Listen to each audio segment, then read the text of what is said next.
কাবা শুধুই একটি ঘর নয়, এটি ঈমানের কেন্দ্র। যে চোখ কাবাকে দেখে সে চোখে রহমতের বৃষ্টি নেমে আসে। যে হৃদয় কাবাকে দেখে সে হৃদয় গুনাহ থেকে ফিরে আসে। কাবার দিকে তাকিয়ে একবার ভাবুন, হে প্রভুর ঘর, এই প্রভুর ঘর যে এত সুন্দর, না জানি সেই প্রভু কত সুন্দর। মানুষ কাবার চারদিকে ঘুরে, কিন্তু আসলে ঘুরছে আল্লাহর আদেশের চারদিকে।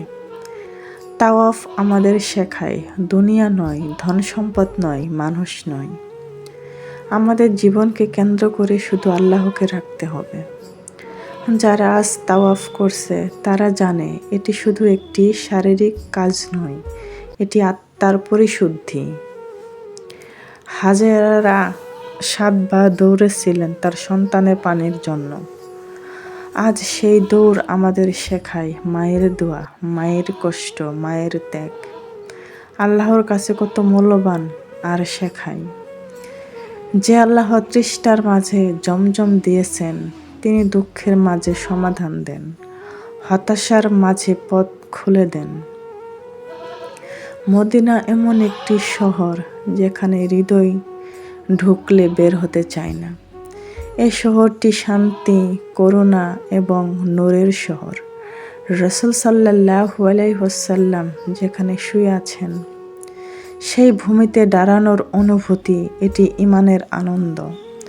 যারা মদিনায় গিয়েছেন তারা জানে এই শহরে কোনো আওয়াজও কেমন শান্তির মতো লাগে।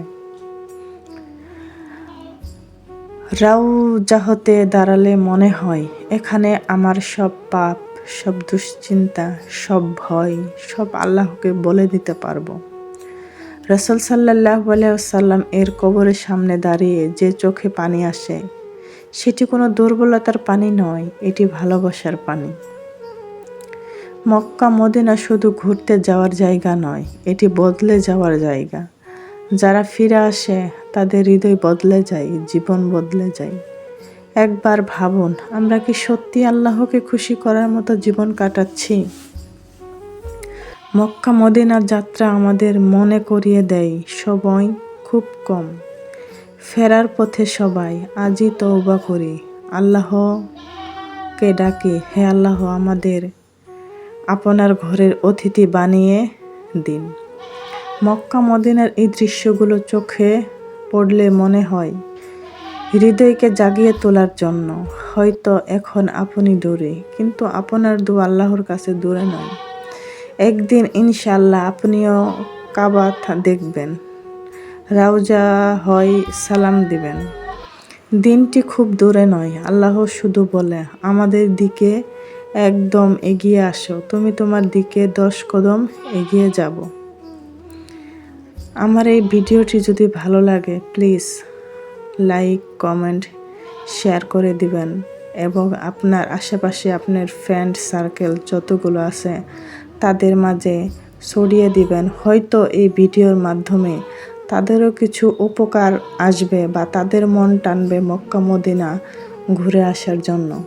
আসলে এগুলা হচ্ছে আল্লাহর একটা বড় নিয়ামত। যে কেউ মক্কা মদিনায় যেতে পারে না, দেখতে পারে না। যদি আপনার একটা শেয়ারে তারা যদি আল্লাহর পথে ফিরে আসে, তাহলে তার রহমত, তার বরকত, তার সওয়াবের ভাগী আপনিও হতে পারেন। আসসালামু আলাইকুম ওয়া রাহমাতুল্লাহি ওয়া বারাকাতুহু।